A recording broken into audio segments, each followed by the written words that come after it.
जय हिंद दोस्तों, स्वागत है आपका अपने यूट्यूब चैनल लियर सक्सेस फोर्स पर। सो फ्रेंड्स, आज हम बात करने वाले हैं एसएससी जीडी 2025 के बारे में। जैसा कि आप सभी लोगों ने देख ही लिया होगा कि इस बार जो आपके नंबर्स ऑफ फॉर्म है वो पिछली बार से थोड़े ज़्यादा पड़े हैं। तो यहाँ पर हम लोग बात करेंगे एसएससी जीडी 2025 में जिन भी स्टूडेंट्स का मैथ कमज़ोर है उनके बारे में थे। सबसे पहले देखिए, मैं बता देता हूँ कि आप जो भी स्टूडेंट्स हैं पहले एग्ज़ाम दे चुके हैं या जिनका मैथ में स्कोर पहले ठीक था, जैसे 17-18 क्वेश्चन थे, वो अपना ठीक है उसी तरीके से करते रहें। जिन भी स्टूडेंट्स का मैथ कमज़ोर है, जो भी अपनी तैयारी पहली बार अपना स्टार्ट कर रहे हैं, उन स्टूडेंट को किस तरीके से अपनी मैथ को पढ़ना है जिससे वो अपने एग्ज़ाम में एक अच्छा स्कोर कर सकें। देखिए, सबसे पहले मैं आपको बता देता हूँ कि मैंने इस बार अपना यही अपने इस बार 2023 और 24 वाला जो आपका एसएससी जीडी का एग्ज़ाम है, इसको क्वालिफाई किया। इसमें क्या है कि जो मेरा स्कोर था मैथ में, सबसे पहले मैं वही क्लियर कर देता हूँ, फिर मैं आपके साथ जो भी स्ट्रेटजी है वो शेयर करूँगा। इससे पहले आपको पता, अगर आप पुराने छात्र जुड़े होंगे मुझसे, तो मैं पहले ऑफलाइन भी पढ़ाता था अपनी कोचिंग में, वहाँ पर भी मैथ ही पढ़ाता था। तो सबसे पहले मैं बता देता हूँ कि मेरे इस बार मैथ में कितने क्वेश्चन बने थे। तो मेरे इस बार जो मैथ में थे वो 19 क्वेश्चन सही थे। अब आप कहेंगे कि आपने तो यहाँ पर 20/20 लिखा हुआ है, तो जब आपके ही 19 थे तो फिर मेरे कैसे 20 होंगे।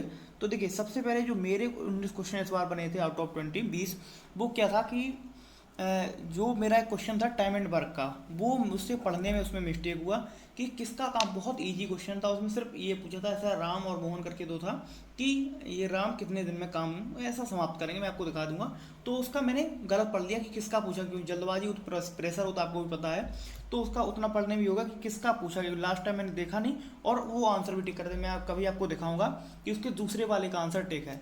तो मुझसे एक क्वेश्चन मेरा गलत हो गया, इस वजह से मेरी 19 क्वेश्चन इस बार सही थे आपके एसएससीडी की मैथ में। और ओवरऑल जो मेरे क्वेश्चन सही थे, वो अराउंड 70 के क्वेश्चन मेरे ठीक थे इस बार। ठीक है, और मेरा क्या हुआ, तो मेरा जो फिजिकल था वो 5 अक्टूबर को अभी था और मैं रनिंग में आउट हो गया था। अमेठी में मेरा था सीआरपीएफ ग्राउंड में, ये जो आप पीछे का देख भी रहे होंगे ये सीआरपीएफ ग्राउंड का है। अभी 5 अक्टूबर का मेरा फिजिकल था जो मैं रनिंग में आउट हो गया था। तो ठीक है, अब हम बात करेंगे अपने टॉपिक के बारे में कि मैथ को आपको किस तरीके से तैयार करना है, किन किन टॉपिक का आपको ज़्यादा ध्यान देना है। मैंने जो 8 टॉपिक लिखे हुए हैं, अभी मैं आपको 10 भी बताऊंगा तो आप कहेंगे लिखा तो 8, बता क्यों 10 रहे हो। तो जो मोस्ट इंपॉर्टेंट 8 है वो मैं भी आपको बता दूंगा कि उनसे ज़्यादा क्वेश्चन आपके बनते हैं। तो चलते हैं फ्रेंड, वीडियो को स्टार्ट करते हैं। उससे पहले आप अगर चैनल पर पहली बार आए हैं तो एक बार सब्सक्राइब जरूर कर लेना। देखिए, अगर आप तैयारी कर रहे हैं तो आप जुड़ जाइए, क्योंकि मैं आपकी कंटिन्यू वीडियोस लाता रहूँगा, अपना एक्सपीरियंस शेयर करता रहूँगा कि मैंने किस तरीके से तैयारी की है अपने एसएससी जीडी के, और मैं किस तरीके से नोट्स बनाता था वो भी आपके साथ शेयर करता रहूँगा। जो जीएस के लोगों को प्रॉब्लम है वो भी मैं आपके नोट्स हैं वो शेयर करता रहूँगा आपके साथ साथ डेली। तो डे बाई डे मैं टेलीग्राम वगैरह पर डालता रहूँगा या कम्युनिटी पोस्ट पर, तो आप उसको देख लेना। ठीक है, चलते हैं वीडियो को स्टार्ट करते हैं, सब्सक्राइब करके रख लेना। अब देखिए, मैं आपकी बात करता हूँ तो ये मैथ के सिलेबस जो भी स्टूडेंट्स हैं उनको पहले से पता ही होगा कि मैथ का सिलेबस मोस्टली क्या है। तो टारगेट एसएससी जीडी अपना वही मैथ सिलेबस।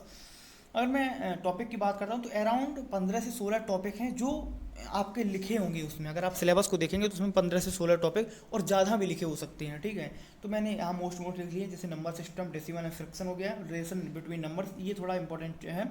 और फंडामेंट, अभी मैंने पूरा स्टडी प्लान सारी बातें लिखी हुई, किसको कितना टाइम देना है, आपको कितने घंटे पढ़ना है, कितनी क्लासें लेनी है उस टॉपिक की। ठीक है, परसेंटेज हो गया, रेशियो प्रोपोर्शन हो गया, एवरेज हो गया, इंटरेस्ट हो गया, प्रॉफिट डिस्काउंट, मेंसुरेशन हो गया, टाइम स्पीड डिस्टेंस हो गया, टाइम एंड वर्क हो गया, रिमाइंडर थ्योरम हो गया, बोर्ड स्ट्रीम हो गया और सिंप्लीफिकेशन हो गया। इस टाइप के आपके टॉपिक लिखे हुए हैं और एलसीएम एससीएम हो गया। देखिए क्या है कि जैसे मैंने क्या किया कि इस बार की जो सबसे हार्ड शिफ्ट थी आपके एग्ज़ाम में, उसके क्वेश्चन को लिया है। ठीक है, और उसको पेपर को एनालिसिस किया है, और जो सबसे इजी शिफ्ट थी इस बार की, उसके मैंने पेपर को पूरा एनालिसिस किया है कि क्या रहा है। तो मैंने देखा कि सभी में सिमिलर ही था, बस क्वेश्चन का लेवल थोड़ा ऊपर नीचे था। जैसे रिमाइंडर थ्योरम, मेरे में रिमाइंडर थ्योरम का क्वेश्चन आया था और किसी शिफ्ट में रिमाइंडर थ्योरम का क्वेश्चन नहीं आया, तो वो टॉपिक ऊपर नीचे लगे रहेंगे। मैं उनको भी बता दूंगा कि किसको आपको पढ़ना है। तो मैंने ये अभी अपने पूरे हाथ से लिखा है, इसके पीछे की मैंने क्वेश्चन को छांटा है कि कहाँ कहाँ से आपके आते हैं।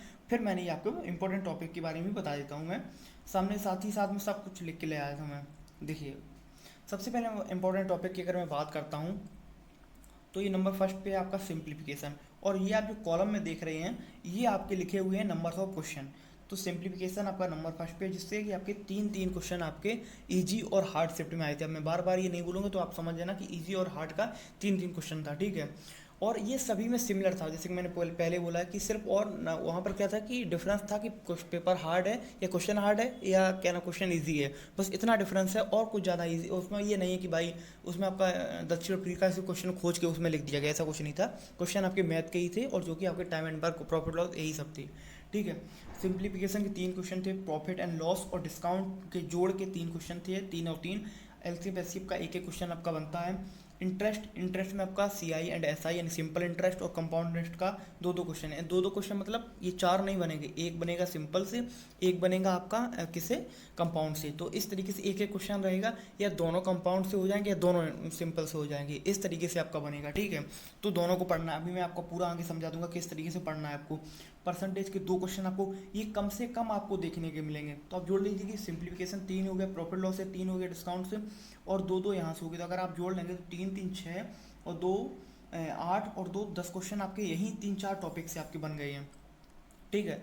मैंसुरेशन की अगर मैं बात करता हूँ, सबसे हार्ड शिफ्ट थी, उसमें 1 क्वेश्चन था, और मेरी वाली जो शिफ्ट थी उसमें 2 क्वेश्चन थे, यानी कि मेरी मतलब मॉडरेट शिफ्ट थी, मेरी इजी नहीं थी, मेरी मॉडरेट शिफ्ट थी जिसमें कि 2 क्वेश्चन थे। तो जैसे किसी में 2 आ गए, किसी में 1 आ गया, किसी में 3 भी जा सकते हैं, इस तरीके से ये रहता है। तो कहीं भी एक टॉपिक हट जाता है। अब क्या है कि उसके बाद मैंसुरेशन हो गया एंड उसके बाद एवरेज आ जाता है, जहाँ पर आपको कम से कम 2 क्वेश्चन देखने को मिलेंगे। 2 2 हर शिफ्ट में थी, मैंने देखा कि 2 2 क्वेश्चन थे। उसका रेशियो प्रपोर्शन थे 1 क्वेश्चन, जो कि इजी बनता है। देखिए अब वो आपका थर्ड प्रपोर्शन, फोर्थ प्रपोर्शन, आपका ये मध्यानुपात जिसको मिड बोलते हैं, मिड प्रपोर्शन, वो आप आपकी बहुत कम आती है। अब क्या है कि वो ऐसा सिंपली दे देंगे A+B और B+C या C+A बराबर 2:3:4, इस तरीके से, और वो अपना एक इक्वेशन बना देंगे, A² + B² upon A² - B² का इसका क्या होगा। ठीक है। इस तरीके से बनता है। रेशियो प्रपोर्शन हो गया एंड उसके बाद क्या था, यहाँ पर आ जाते हैं। तो टाइम एंड वर्क के 2 क्वेश्चन आपके बन जाते हैं, जिससे कि आपका मेन वाला बनता है कि इतने आदमी हैं, इतने दिन में इतना काम खत्म करते हैं, तो इतने आदमी इतने दिन में कितना काम करेंगे, इस टाइप से। और एक बनता है अपना, या मेन वोमेन उसमें बन जाता है। ठीक है।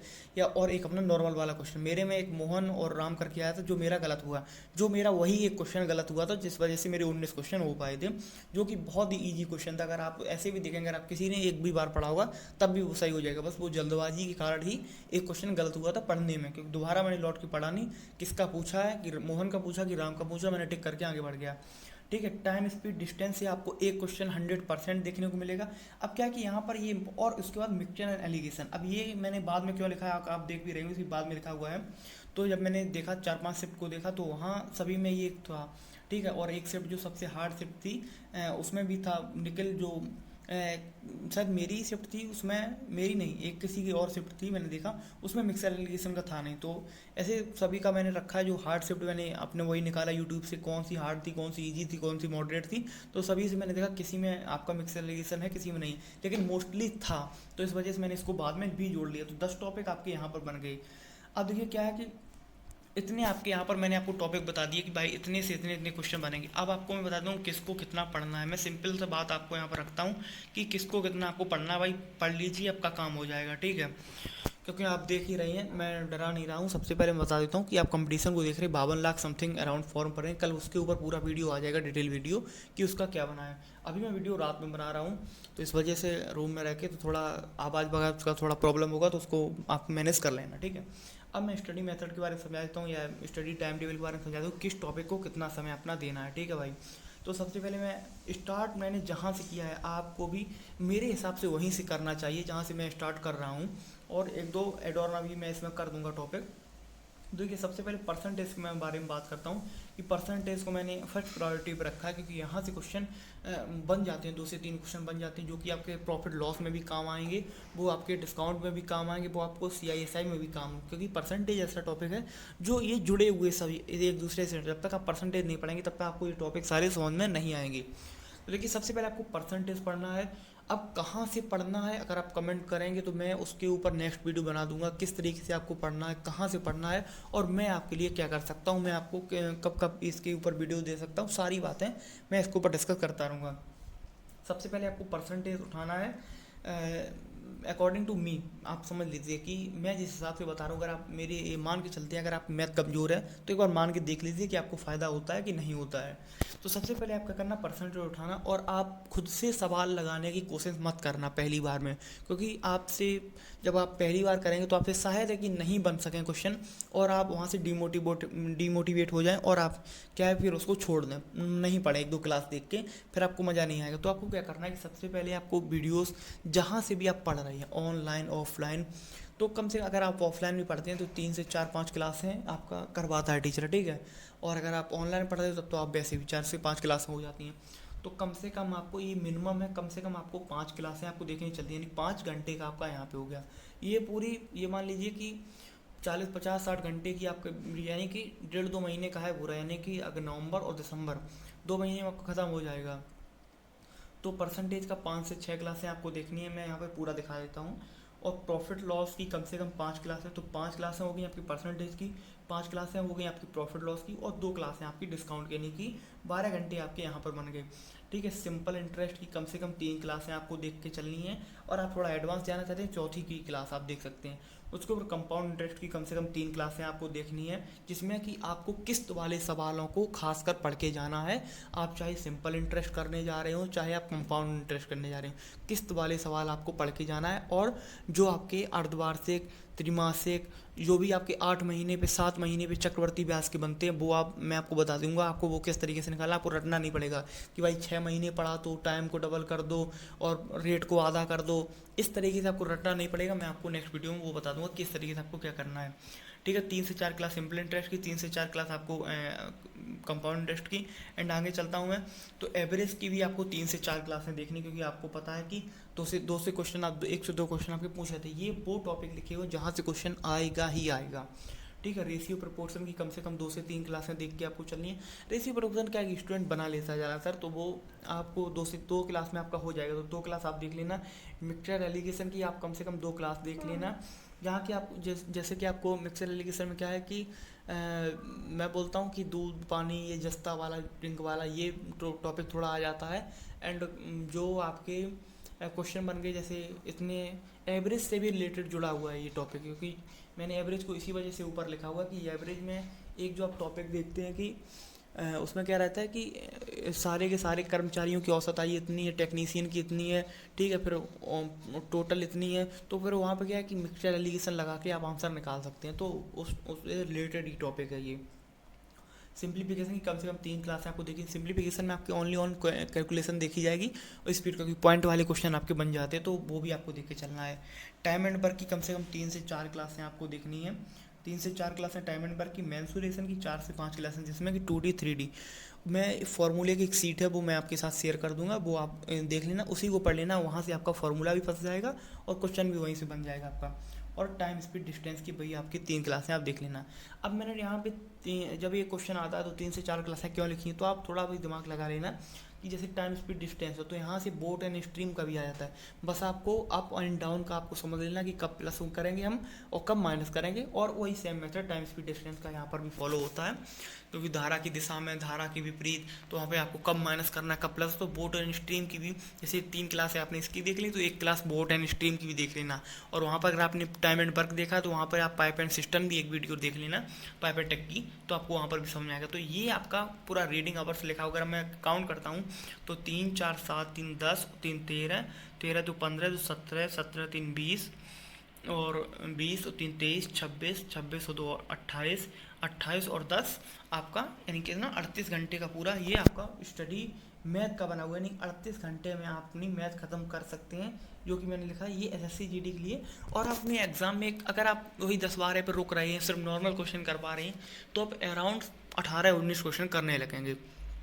और अगर आप थोड़ी आप एक्स्ट्रा मेहनत करते हैं तो आप पूरे के पूरे भी जा सकते हैं, कि मैथ आप जानते हैं पूरे के पूरे जा सकते हैं। अब मेरा जो एक क्वेश्चन गलत हुआ वो आप मेरी मेहनत कम मान सकते हैं वहाँ पर टाइम एंड वर्क में, या वो मेरी गलती थी क्योंकि बहुत जल्दी में वहाँ से निकला। क्योंकि ईजी क्वेश्चन आता है जब आपके सामने तो आप बहुत जल्दीबाजी करते हैं और वो आप गलत कर देते हैं।